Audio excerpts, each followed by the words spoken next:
Hey, how you doing today, man? Blessings to everybody out there. Thank y'all for tuning into my YouTube channel today. Man, we got a great one today, man. I want to let y'all know, man, I got a new YouTube channel right now, Charlie's Vision right now. This is the platform y'all need to go to. They got a lot of great information, man, and a lot of spiritual enlightenment.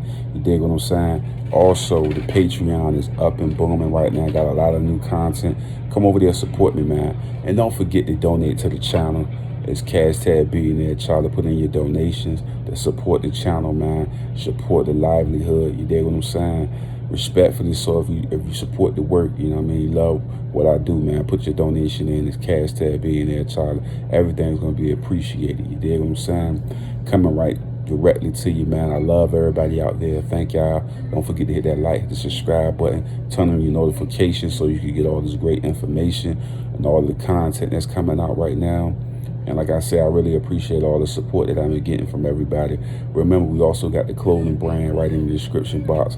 Come over there and shop with us at the Shopify, man. We got some great t-shirts and great designs. And even if you need something custom made, I mean, get in there, write me in the comment section, and we'll custom make a shirt for you or whatever you need to be done. You know what I mean? We'll put it out in boot coops or whatever you need, 12, 13 shirts, whatever you need, just let us know. And we'll get it all prepped up and put together for you. You know what I'm saying? Get up us an image or whatever you're trying to put together, and we'll make sure you're straight. You know what I'm saying? Like I said, we putting our companies together, man. We working hard right here, entrepreneurship, and we bless people, and we'll keep moving in a positive sense. And I love everybody out there that's doing something positive and that's bettering their life and taking care of their family. And I thank y'all for tuning in to me, man. And I'm very appreciative to all the love y'all been showing and support. You know what I mean? Thank you. You know what I mean? But like I said before, man, Charlie's Vision is the new YouTube channel. Come over there, subscribe to that channel. We're trying to get that to over 1,000 subscribers. And also remember, donate to the Cash App, Cash Tag Billionaire Charlie. The Patreon is booming right now, and we moving forward.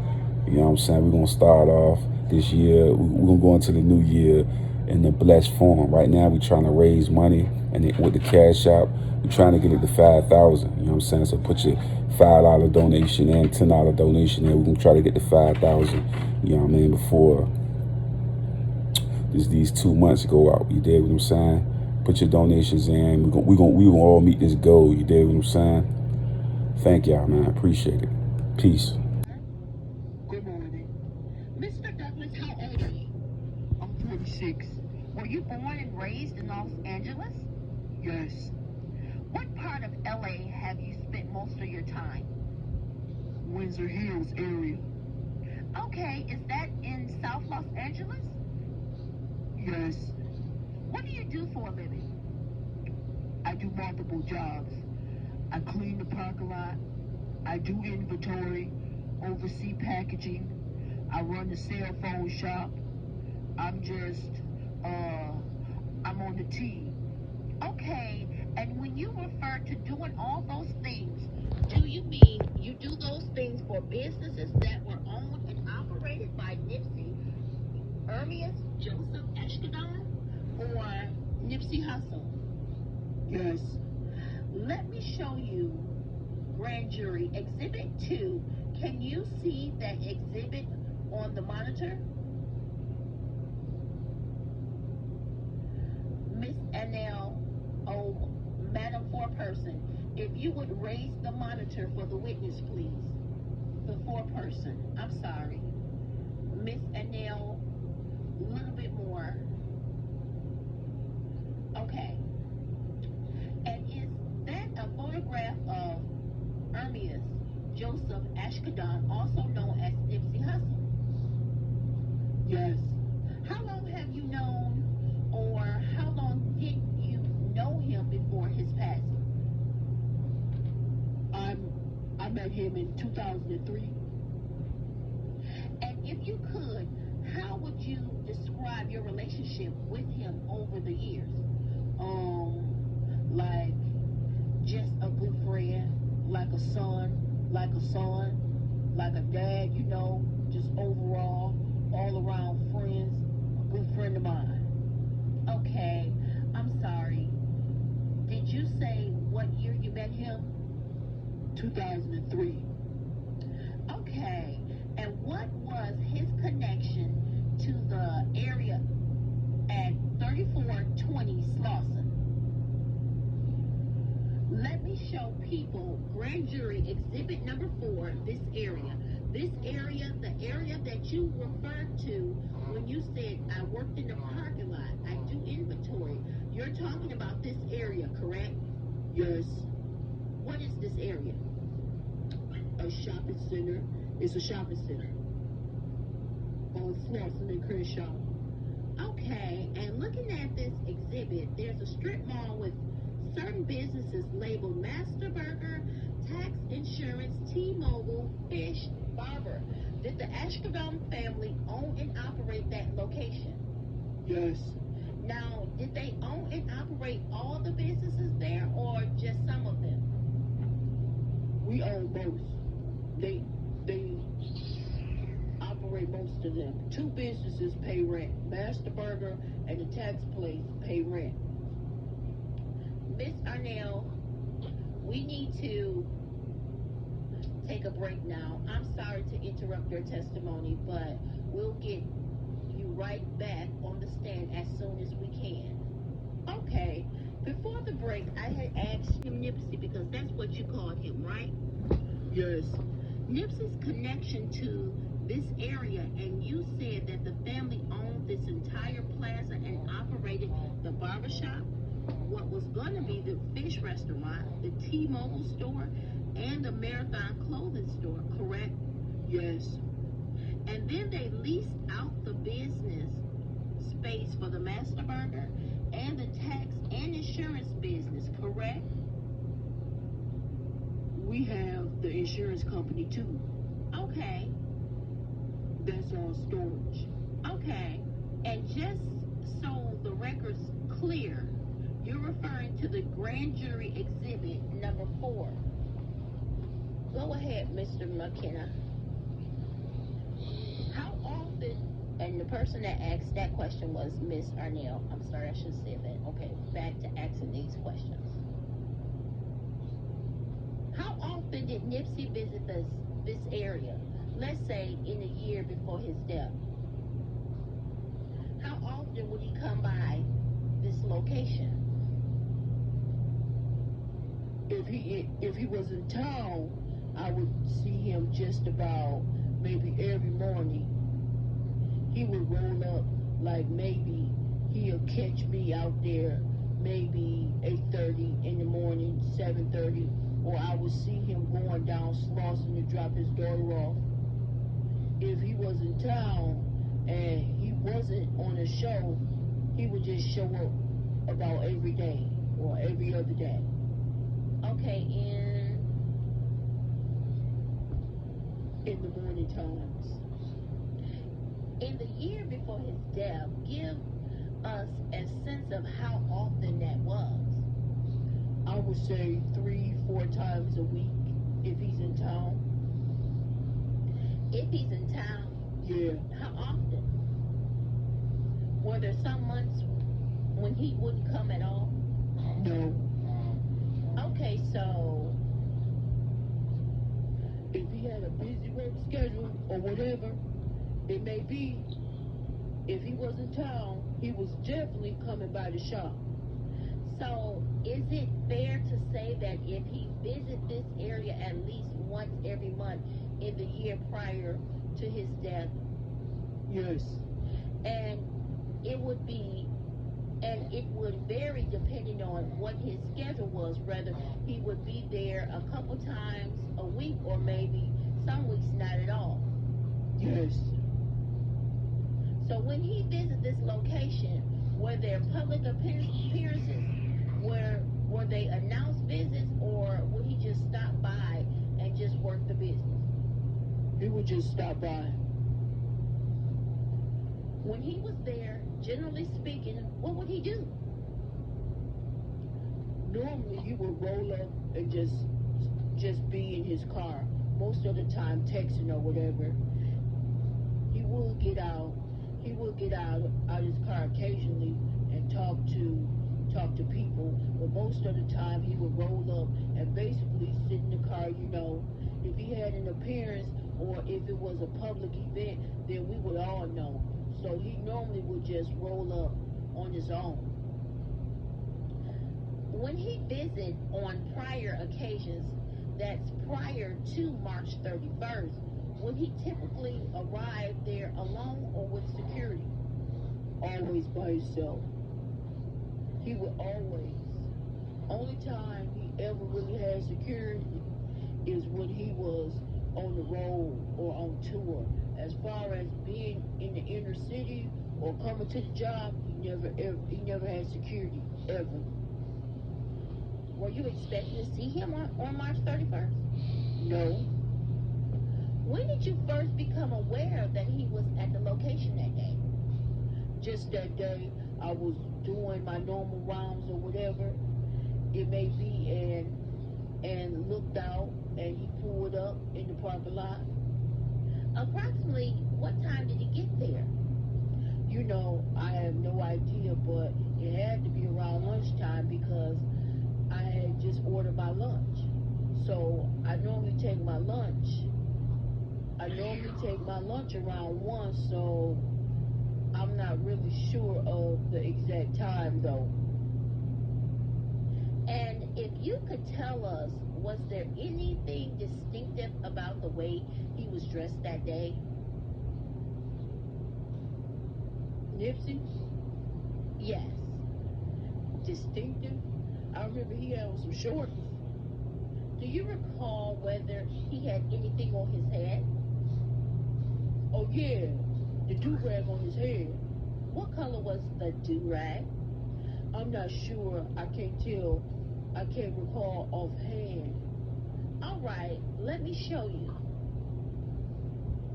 I want to say blue. I'm not sure. I'm going to show you a part of the video from the grand jury exhibit number 11. Miss Annelle, before you do that, Mr. Douglas, can you explain to the grand jury who may not know what a do-rag is? It's like a wave cap to keep your hair. It's a wave cap, something to keep your hair. When your hair get braided, something to put on your head so it won't freeze up. Miss Annelle, thank you. All right. Grand jury exhibit number 11 has video from 3 different cameras.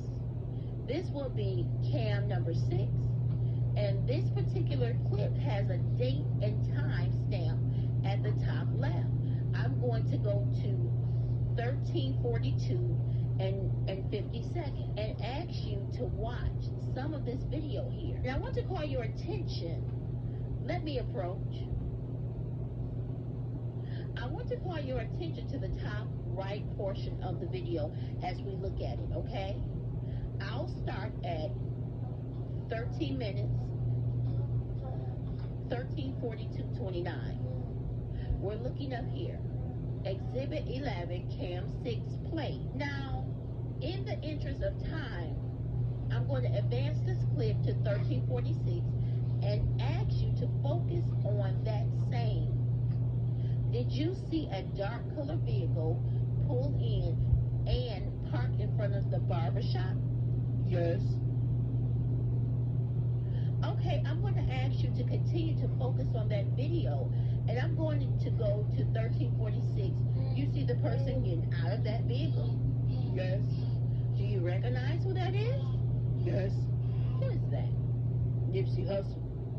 Okay, he's walking across the lot. Do you see him greeting someone? Yes. Do you know who that person is? Ripple. And finally, someone just appeared to walk out of the Marathon store. Do you know who that is? That's me. So does this video clip accurately show Nipsey's arrival to the store that day? Yes. Now I'm letting the video play at this point. It's at 42:37. And while it's playing, it appears that you, Nipsey Hussle, and Rimpo are all talking to each other in the parking lot. that correct? Yes. Did you continue to talk to Nipsey and Rimpu for the next, I don't know, 10, 15 minutes or so? Yes. I'm going to pause the video at that point. Miss McKenna, at 13:42:35. And I want to show the grand jury number 3. Do you recognize the person shown here? Yes. Who is that? That's Shitty. Do you know him by a name other than Shitty? No. What did you know him by on that day? Shitty. Did you learn that his true name is Eric Holder after that day? Yes. Did you know him prior to that day? Yes. What did you know about him before that day? I just knew he was from the neighborhood. What does that mean, from the neighborhood? He's one of the neighborhood homies. One of the homies from the hood. Now, you testified earlier that this area of Crenshaw and Slauson is an area, well, maybe you didn't. Let me ask you, is there a gang that hung out, sort of claim the area where the shopping center is? That's right in the 60s. How do you know that it's the Rolling 60s neighborhood? That's where I'm from. Okay. So you're a member of the Rolling 60s gang? No, I'm an ex-member, but yes. Okay. And what about Nipsey? Do you know if he's from the Rolling 60s? Yes. And what about Holder? Yes. Do you? Yes. You believe he was too? Yes, he was. Okay. Did you see Holder that day? Yes. How did you first become aware that he was at the location? When he pulled up in the car, Nipsey had spotted him and asked Rampoon, "Is that Shitty?" So going back to the grand jury exhibit number 4, you said when he pulled up in the car, first of all, can you describe the car that you saw him arrive in? I just remember, I think it was a white car. I really couldn't remember what kind of make. Maybe a Honda or something. I'm not sure. All I remember is a type of white car. Okay. Did you see that car enter the parking lot from one of the streets? Yes. How did it enter? Off Slauson. Okay. I'm pointing to Slauson Avenue. Yes. Did it enter into the driveway closest to the barbershop? Yes. And that means that when it entered, it was facing southbound, correct? Facing south? Meaning facing the Marathon store. Yes. And then what did the car do after it pulled into the lot? Turned in and parked over there by, I guess over there by those red cars over there. It came across and pulled in right over here somewhere. Over where I'm holding the pointer. Yeah, somewhere close like that, about there. So basically parked in front of the Master Burger, correct? Yeah, but closer to these cars though. Yeah. Closer to the row of cars that's in the northern part of the parking lot. Yes. Miss Arnell, that's closer to Slauson? Yes. Miss Arnell asks, I'm start saying that. Miss Arnell asks, which is the Madam 4-person. And if you're going left to the right, the number 2 car is a red car. So it was right in front of that car, front or behind that car? Right in between those two, somewhere up there. And you testified that? I'm sorry, Mr. Douglas, but we take our lunch break at this time, and I had hoped we would be able to finish with you before lunch, but we're not going to be able to, so we're going to have you come back. Our lunch is 11:30 to 1, so we'll have you back on the stand right at 1, and then we'll get you off as soon as we can, okay? Yes. Okay, Mr. Douglas, at the break, I think you were testifying about seeing Mr. Holder arrive. Do you recall that? Yes. And you described how he entered the parking lot in a white car from Slauson, correct? Yes. Was he the driver or passenger in the car? Passenger. Does that mean that when the car first went by your location, he was closer to you than the driver was? Yes. And you testified that when the car went by, Nipsey made some reference to him. Is that correct? Yes. Tell us about that. Well, he made a reference to Rabu. Just, he was inquiring, is that shitty, cuz I think nobody hadn't seen him in some years. Okay, so you heard Nipsey say, is that shitty, as the car went by? Yes. When he said that, did you look into the car and see Holder in the passenger seat? No, the car had passed me, so I really couldn't see. I just overheard what he had said, and that's what got me curious of the car, and that's when Holder approached us. Okay, so my next question was, you described that the car coming to a stop in the parking lot, adjacent to Master Burger, closer to the northern row of cars parked in the lot. What happened next? Shitty got out of the car and walked up and spoke to us. Okay, when he approached you, can you tell us anything about how he was dressed? He didn't have on a shirt. He had no shirt on? He had no shirt on. Do you recall anything else about the way he was dressed? He might have had on some shorts, some jean shorts or something, I'm not sure. Let me show you a grand jury exhibit. This is grand jury exhibit number 8. Do you recognize the person in this exhibit? Yes. Who is that? Shitty Holder. Okay. And did he appear, meaning was he dressed the same on that afternoon as he's shown in this exhibit? Yes. Do you know this is some sort of cropped photo, but do you know the location where he was when this image was taken? Yes. Where is that? Master Burger.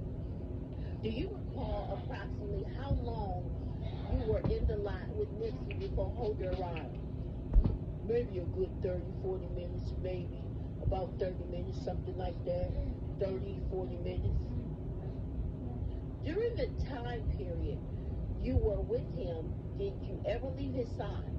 No. Meaning Nipsey's side. No. Miss Arnell asks, Mr. Douglas, can you get a little bit closer to the microphone?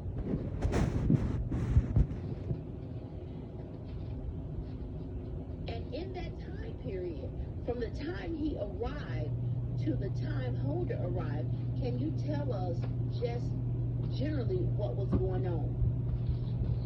What was Nipsey doing? Well, when he got out the car, we started talking. I was just telling him how proud I was of him about the video he had did a couple days ago, just talking about the career. And he had just studio talking to Rapu, just talking about it. Felt like old times again, just talking and reminiscing. A couple people jumped out and wanted autographs coming out the store. He signed a few photographs and and talking to fans. Okay. And what was his attitude and demeanor like before Holder arrived? We were just kicking back, laughing, having fun, just being himself. Did his attitude or demeanor change any after Holder approached the group? It didn't really change. It didn't change, really. He just had a conversation, and like Nipsey was more or less trying to look out for dude. Was trying to help him, like basically warning the dude, like, you know, they got some paperwork on you. I haven't read it, the paperwork, but you know, you gotta watch your back. Okay, let me stop you there because I want to ask a question to get to that point. Okay. So you testified that after Holder got out the car, did you see the first place he went to after he got out of the car? I think he came straight to us. Then went to Master Burger. If I'm not mistaken, I'm not sure if. I think he came straight to us. I'm not sure. Okay, but at some point he did come to your group, correct? Yes. Tell us what happened as best as you can, including the conversation, if any, that you heard between him and Nipsey after he approached the group. Well, I remember them shaking their hands. I remember Nip like, hey man, what's up? You know, where you been, bro? Like that. And he like, I've been gone. I've been gone. I've been out the way or whatever. And then Nipsey was like, man, you know, they got some paperwork on you, you know. I haven't read it, you know. Like, you my bro, you know. Like you need to maybe take care of that, you know. Let me stop you there. And I hate to interrupt you, but can you explain what paperwork means? Like, he was in jail for snitching, or he had told on somebody or something, you know, like there's rumors going around that he had told on somebody, some particular stuff he may have told on. And Nipsey had told him that he didn't read it. I haven't read any paperwork. I don't know, you know, but you need to address it. Or, you know, basically telling the guy you need to be careful, you know, because people got some paperwork on you. Okay, let me stop you there. In gang culture, paperwork is a term that usually refers to police reports or court documents, correct? Yes. So, if a gang member says to another gang member, you better be careful because there's some paperwork that says that you told or snitched. What they're referring to is some police reports or court documents that show that the person was cooperating with the police or maybe told something about gang business or a crime or something like that. Is that correct? Yes. So that we follow up to this point in your testimony, you heard Nipsey telling that to Holder, correct? Yes. And he was telling that to Holder. You might want to address that or take care of that. Yes. What does that mean? Or what did that mean to you? That means, you know, like say for instance, they had paperwork on me, I'm going to address it. Like, you know, if I know I'm not bad or whatever, I'm going to come let somebody know, like, hold up, or, you know, what's going on, you know, I'm going to come clear. If there's some paperwork, I'm going to bring my court papers. I just got out of jail for a case or whatever. I'm going to come to the hood with my paper and say, look, this is what happened on this case. Or maybe clear it up if I know I have done nothing wrong. Why would somebody who's a rolling 60 need to clear up an accusation that there's paperwork that says they're snitching? Well, if they're not snitching, they need to clear it up so that they won't, get hurt or whatever it may be. Okay, because in gang culture, snitching is not a good thing to be known. Correct? Yes. What are some of the consequences that can flow from somebody snitching? Everything from getting beat up to getting killed. Did Nipsey ever say specifically what Holder supposedly snitched about? No. Did he ever mention any names? No. Any cases? No. Any circumstances that could describe in terms of what the snitching was about? No. Okay, now that we've cleared that, please continue with what you heard from the point where you left off. So when he told him, basically that he was kind of looking out for him, telling him to address the paperwork. And then Shitty got to saying, oh yeah, motherfuckers be hating on me. They be hating on me, And then it was like, so y'all know what I'm talking about. And he was like, no, people be hating on me. Then he looked and asked us, have we heard his new rap? Have we heard his new song? He said, yeah, I've been in the studio. I did my new song. Who said that? Shitty. He asked us, have we heard it? And we were like, nah, we haven't heard the song or whatever. And I think at that time, he might have shook our hands again. And I think he might have peeled off to go to the car, talk to the girl or something. Then he went back to Master Burger. Okay. What was the conversation that you witnessed in that time period? Mainly a conversation between Holder and Nipsey. Yes. Were you chiming in at all with anything? I chimed in a couple times, and when he started to mention the songs, and I looked at him, he just looked kind of weird. Like I don't know, maybe he was high or whatever. It may be. Basically, I had told Nip at one point, come on, let's go in. Let's, what I mean? Like, I don't know, just check in. In that parking lot, we don't hang out too much like that. So, Nip is there, we hang out for a little bit. It's time to get inside. So I had, we had been out there too long already. And basically, I told him, come on, let's go in. And I think at that time, he had started to sign somebody's autograph, but that's a little bit later.